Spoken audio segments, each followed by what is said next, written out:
جب میں ان کے ساتھ کھیلتا تھا، پڑھتا تھا، ان کے ساتھ گناہ میں تھا، یہ مجھے بہت پیار کرتے تھے. اور جب میں پھر جنگلوں میں چلا گیا، توبہ طائب کری، گناہوں کی معافی مانگی، کہ اللہ کا کرم ہوا تو مڑ کے آیا تو یہ سارے مجھ سے بیزار ہو گئے. اب میں چاہتا ہوں کہ ان کو وہ بھی بتاؤں جو کچھ تم کو بتایا ہے. شروعات میں نے اپنے آپ کو بہت چھپانے کی کوشش کری.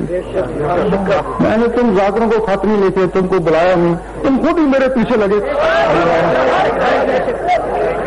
جب دیکھا کہ اب چھپنے سے چھپ نہیں سکتا، اب چاہا ان تک بھی اپنی آواز پہنچا. ہمارے علاقے میں زیادہ زور جو ہے نا وہ عالموں کا ہے. جس طرح عالم کہتا ہے اس طرح ہماری عوام کرتی ہے، کیونکہ عالم ہر زمانے میں ہوتا ہے، ولی کبھی کبھی ہوتا ہے. اور اس ہمارے علاقے میں جو ولی آئے بھی تو وہ شریعت کی ولی تھے، نہ طریقت کے تھے نہ حقیقت کے تھے. اس وجہ سے ہمارے علاقے کے لوگ شریعت تک کی محدود ہیں، اس سے آگے کچھ نہیں جانتے، اور کچھ نہ جاننے کی وجہ سے وہ ہم سے دور ہو گئے، بلکہ وہ ہمارے دشمن ہو گئے.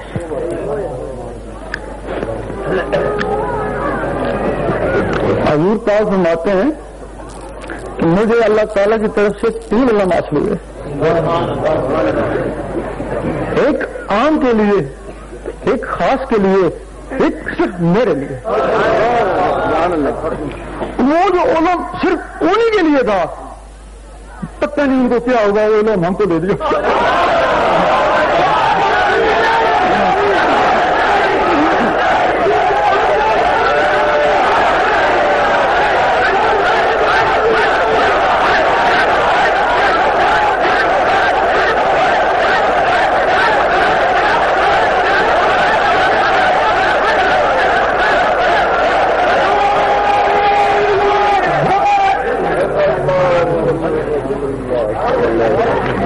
جب شاہ منصور پہ فتویٰ لگا تو علماء نے کہا کہ تن سے گردن جدا کرو. وہ کہنے لگا میرے کیا قصور ہے، میں خود تھوڑی بول رہا ہوں، مجھے اس نے وہ علم دے دیا، میرے اندر سے مالے نہیں جاتا. اب مجھ میں اگر اتنا ظرف نہیں دیا تو مجھ کو اس نے علم کیوں دیا؟ کیا بھی اللہ پہ بھی الزام لگاتا ہے، واجبی قتل ہی ہے. اب تو ہمارا بھی وہی سوال ہے، ہم سے بھی وہ راز اب تو شیعہ نہیں رہے، جب تو شیعہ نہیں رہے تو ہم پہ بھی واجبی قتل کے فتوے لگنا شروع ہوتے ہیں. اب تھوڑا سا علم کیا ہے؟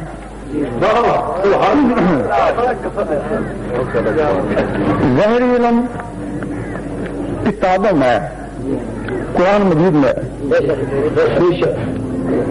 حدیثوں میں. اب ہمارے علماء نے پورا قرآن مجید پڑھ لیا، تو کہتے ہیں اس سے آگے اور کیا ہے؟ سبحان اللہ. بھائی اگر اس سے آگے اور کچھ نہیں ہے تو غوث پاک نے بھی، کلندر پاک نے بھی، خواجہ صاحب نے بھی قرآن پڑھا تھا نا. تو پھر اس سے آگے کہتے ہیں اس سے آگے کیا؟ اس سے آگے پھر جنگلوں میں کیوں چلے؟ پھر جنگلوں میں کوئی اور علم تھا نا. یہاں مولوی پڑھاتے ہیں، یہاں حضور پاک پڑھاتے ہیں، یہاں کاغذ بھی پڑھتے ہیں، وہاں دل پہ لکھتے ہیں.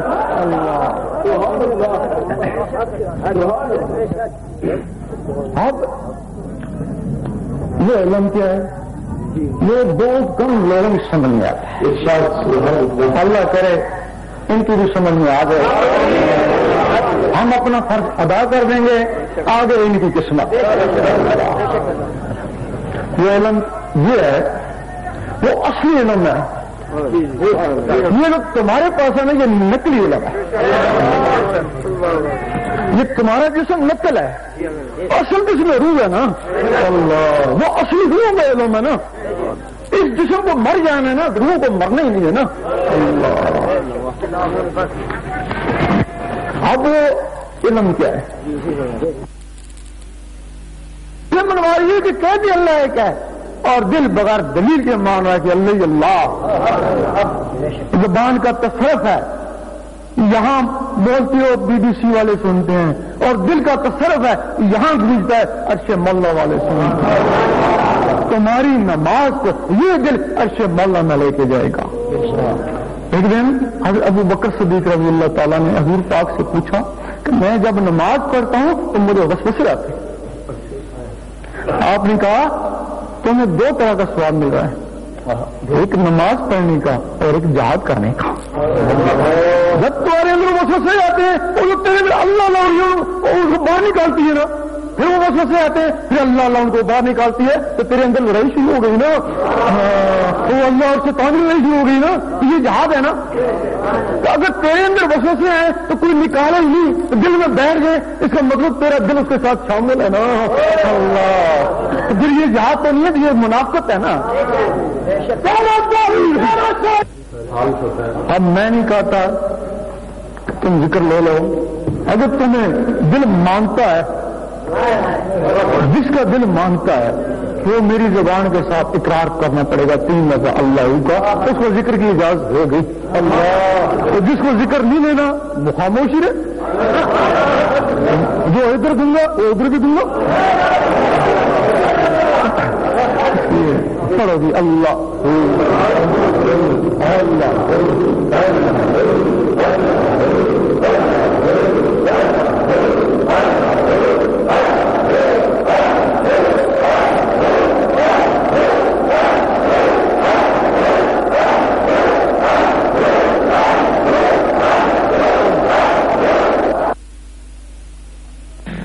You have seen some of many public addresses by Gohar Shahi in Pakistan. His universal teachings of spirituality and divine love have spread across religious and geographical boundaries, and he is received with open arms and warm hearts throughout the world by people from all religions. You will now see some captions from his addresses in the Middle East, England, Northern Ireland, South Africa and the United States in temples, churches and mosques. پھر دیکھتے ہی دیکھتے پاکستان کے تمام شہروں میں بڑے بڑے روحانی اجتماعات منعقد ہوئے. پھر یہی پیغام دنیا کے دوسرے ممالک میں پھیلنا شروع ہو گیا، اور تھوڑے ہی عرصے میں دنیا کے تقریباً ہر بڑے ملک اور شہر میں ہزاروں نعت خوانی اور محافل ذکر کے پروگرام شروع ہو گئے. سیدنا گوہر شاہی مدظ اللہ العالی کے اس مشن کی بڑھتی ہوئی بے پناہ مقبولیت سے چند حاسد قسم کے علماء سو بوکھلا گئے اور انہوں نے منفی پروپیگنڈا شروع کر دیا، واجب القتل اور کفر کے فتوے لگائے، لیکن اس حق کے پیغام کو دبا نہ سکے. جیسے جیسے مخالفت ہوئی ایسے ہی اللہ نے اپنے اس محبوب یعنی سیدنا گوہر شاہی مدظ اللہ العالی کی عظمت کا لوہا منوایا. مرشد پاک سیدنا گوہر شاہی نے ہمیشہ اپنے مخالفین کے لیے محبت و شفقت کا ہی مظاہرہ فرمایا.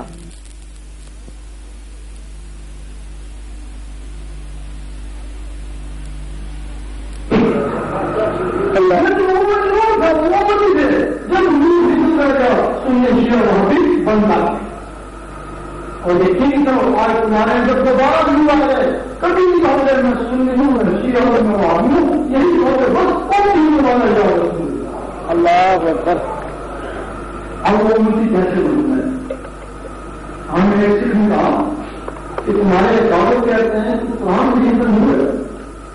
ہم نے کہا اس میں شک نہیں، کہنے لگا میں 12 سال تمہارے پاس سن رہ گیا، میں مسلمان ہوں امام بنا رہا، میں قرآن بچوں کو پڑھاتا تھا، خود ہی پڑھتا تھا، اور جب میں واپس یوں میں جیسا جاتا ویسے ہی آیا نا 12 سال میں منظور ہوگا تو کچھ غلط ہے اس کو غلط ہوئی. ہم نے کہا تم نے ویسے نہیں پڑھا، تو کہنے لگا ٹھیک ہے میں ویسے نہیں پڑھا تو میں تمہارے مسلمان کس کو پڑھتے ہیں ایسے میں ہو گئے ابھی ایک دوسرے میں پھر دوسرے کو دعوت ہو گئے. بات بڑی بات نہیں اب یہ جو زبانی جو ہوئی جس طرح قرآن کو پڑھا جاتا ہے، جس طرح دعائی ہے، دعائی آپ نے پڑھ نہیں اس اس میں اپنا شفاعت اپنا طریقہ ہے سارا فرض ہے جب تک کوئی سوال محنت نہیں کرے گی تم کو شفا نہیں ملے گی اسی طرح تم نام ساری ضرورت کرو جب تک قرآن تمہارے دل میں نہیں کرے گا نا تم مومن نہیں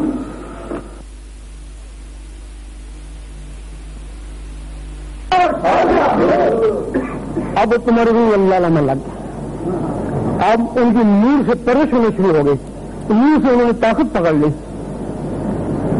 اب تم لوگوں کو تھوڑا پہلے سے آپ مستقیم دیکھو کس بات مستقیم کیا جب انہوں نے طاقت پکڑ لی ایک تمہارے جسم ایک ایسی روح ہے جس کو نفس بولتے ہیں اس میں شیطانی طاقت ہے بچہ بچپن کی شیطانیاں کرتا ہے اس میں شیطانی طاقت ہے وہ ذرا طاقتور ہوتی ہے خواب میں وہ جسم سے باہر نکل جاتی ہے شیطانی میں جا کے گھوم جاتی ہے پھر جسم میں داخل ہو جاتی ہے وہ شیطانی روح شیطانی میں جاتی ہے شیطانی طاقت کے ذریعے اب تمہارے اندر جو روح ہے ان میں وہ نیری طاقت بھی آ گئی نا جب وہ نیری طاقت آ گئی نا تو نیری طاقت کے ذریعے جسم سے نکلتی ہے نا وہ شیطانی میں جاتی ہے تو نیری میں جاتی ہے نا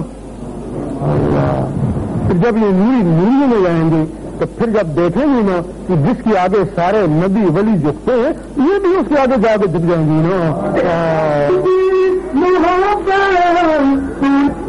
جس چاہتے ہیں کہ ان کے قلب کی دھڑکنیں اللہ کے ذکر سے جاری ہو جائیں تو اپنی قسمت آزمائیں اگر اللہ اور اس کے حبیب صلی اللہ علیہ وسلم کی رضا شامل آباد رہی تو انشاءاللہ تبارک و تعالیٰ ان کے دلوں کی دھڑکنیں ضرور اللہ کے ذکر سے جاری و ساری ہو جائیں گی شیطان الرجیم بسم اللہ الرحمن الرحیم ابھی ساتھیو السلام علیکم آپ کے ملک میں غالباً کسی کو آنا ہوا آنے کا مقصد کسی مذہب یا کسی فرقے کی دل آزاری نہیں ہے بلکہ آنے کا مقصد روحانیت ہے جب اللہ تعالیٰ نے آدم علیہ السلام کو بنایا تو ایک مٹی سے بنایا ان کے جسم میں 7 مخلوقیں ڈالی جس کو مسلمان لطائف کہتے ہیں اور ہندو شانتیاں کہتے ہیں ان